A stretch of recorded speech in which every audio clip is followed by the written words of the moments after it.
Hey everyone, it's Ben Hardy here, and in today's we'll be looking at a Land Rover Defender with the off-road upgrades, and we're going to discuss whether or not this is a solid off-roader to go for. Before we get in this video, I want to give a huge shout out and thank you to the Land Rover here in Lehigh for giving me some time with this Defender. I'll include a link to their website in the description down below. If you have any questions, just ask for Bradley. Also include a link to my car buying guide. Let's get into it.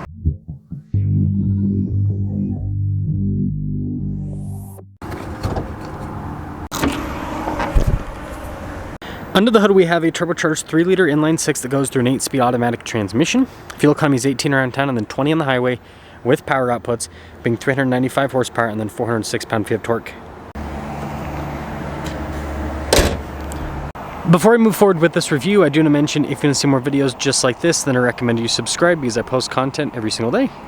Now, I've already reviewed several of these 2025 Defenders. I'm just going to focus on some key details and mostly the stuff that's been added to this to make it kind of more off-road ready. So first thing is the decal. This is kind of like anti-glare. It also says 110. It looks cool. You'll see checker plates on all the Defenders, but still a nice off-road addition. We've got the raised air intake. This is more for dust rather than for water weighting, but the Defender does have a weighting mode. And then this is a loaded up Defender, so you notice we've got a lot of nice painted trim here on the front end, which does look a little bit funky with the fender flares. I think they should consider painting these fender flares black to match the rest of the bodywork with this package on the Defender. Just kind of my 2 cents there, but you do get the beefier fender flares. Now this one does have the larger wheels and the street tires. You can get this with 19-inch wheels and all-terrain tires, and then aftermarket you can do a caliper conversion that allows you to fit an 18-inch wheel and a little bit more tire underneath. So the two-tone here. I also get the splash guards. That's also another addition to the kind of like off-road variant. Roof rack is another part of this, so obviously helps out with storage up top. This one doesn't have the storage container on the side, but that's something that's very easy to add. That is another kind of like little off-road doodad. But here's kind of like the side profile, and the spare tire on the back and everything definitely has that old school off-roader look. And something that's nice about the Defender is it is a very big vehicle, so you'll see inside it's got lots of space. And then this one does have the ladder on the side, which obviously adds to the off-roader aesthetic, but it also makes it so it's easier to access the roof rack up top. This one is a 110, so you've got quite a bit of storage behind the second row there in the back, and then this does have recovery points here on the back as well. And then this is what I'm talking about with the space. So the Defender, let's see, inside has lots of interior space. Got the Alpine windows up top, but yeah, this is a much larger interior than what you see with a lot of off-roaders in this particular segment, because what a lot of them will do is, even the Defender definitely has wider fenders and fender flares, but a lot of them will go like crazy with the fender and fender flares, and then the interior space won't be as much. And part of this is also the unibody construction of the Defender. It allows for more space inside compared to a cab on top, right, with body on frame construction. But yeah, really nice interior here with the leather seats. And these Defenders have where's the payload sticker? Decent payload, 1157, so it's not like it's a tiny amount of payload. Full digital gauge cluster. And then of course, being the off-road variant, we have the air suspension, so you can get more ground clearance. You have hill descent control. You've got low range that comes with this as well. And if we actually look over here, I think this one, I'm pretty sure, has the locking. Oh, it just has a center locker. You can get these with a rear locker as well, but even with just the center locker and the air suspension, the low range, these Defenders can go places. Lots of storage, and this is cool with the Defender, how the center console can go back like that. Got the new phone charging pad.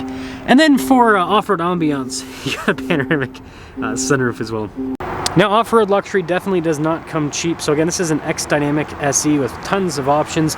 $95,018 is the total MSRP. And again, you gotta look at this as you're getting an off-roader, you're also getting a luxury car, daily driver, all of that. But anyways, let's take it out and see how it performs and see how that raised air intake sounds.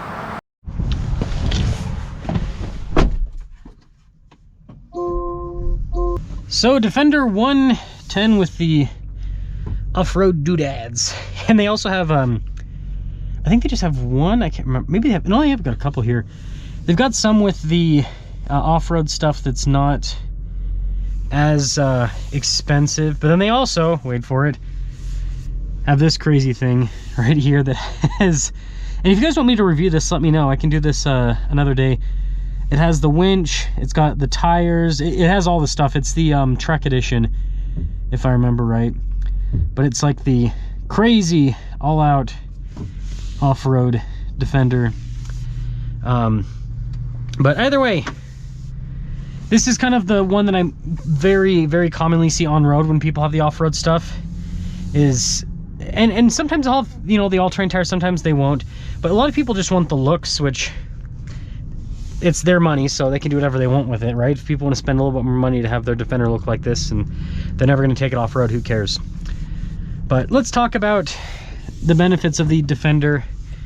I obviously owned one for a year, and first thing is this inline six. So they have a bunch of different engines. I'm not a fan of the 4-cylinder. I'm a huge fan of this inline six. Of course, the V8's fun. I think the inline six is the sweet spot because it still gets good fuel economy, so you also get good fuel range, and it's very smooth, and it is enough power for this vehicle. So there's not really a downside to the inline six. It's not as rowdy as the V8, but I'll take fuel range and just smooth power delivery. And the Defender, because it's not like as hard-edged as like the Range Rover Sport, it's a very comfortable vehicle, but it's kind of going for like performance driving. This is not, and you can tell with how it drives. And so you don't feel like you need to have a crazy engine under the hood. You just need to have a smooth engine. And again, that's what this provides. Suspension's very comfortable. And the thing you notice with the Defender is just how much space there is inside. It is a massive vehicle, and again, like I said, a big part of that's unibody construction. When you've got body and frame, that pushes things up, so it obviously can help out with clearances. And, you know, body and frame very durable, but because it pushes things up, you don't have as much space in the cab. So you definitely feel the benefit of the extra space here with the Defender. You can hear, here, I'll roll down the window so you guys can hear this a little bit better.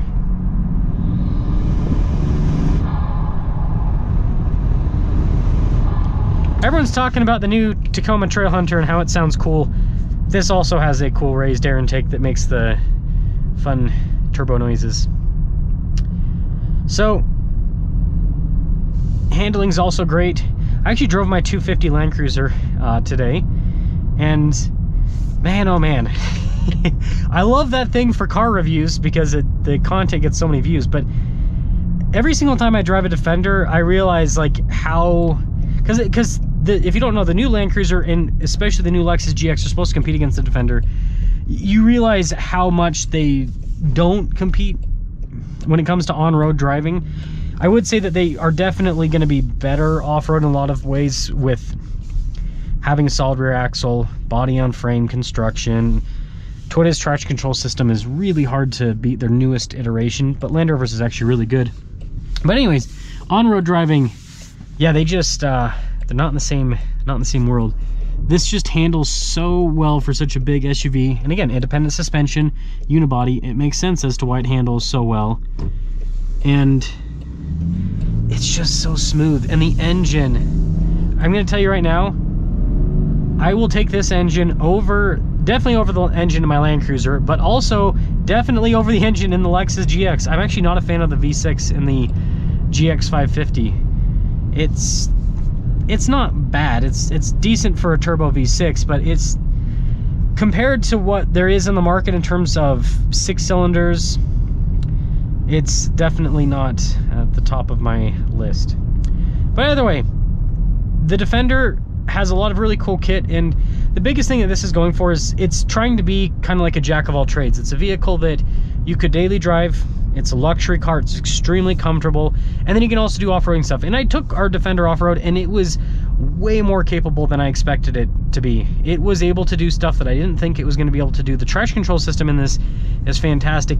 You just have to get used to being tippy, right? That's the one thing that's a little bit different with Defender off-roading because of the unibody construction and the independent suspension. It's really rigid, and it articulates well for a unibody independent suspension vehicle, but it still isn't going to articulate as well as like a traditional off-roader. And so you just got to get used to the car gonna get going all over the place, but man, can it go places. So let me know your thoughts on the Defender here with all of the cool kit.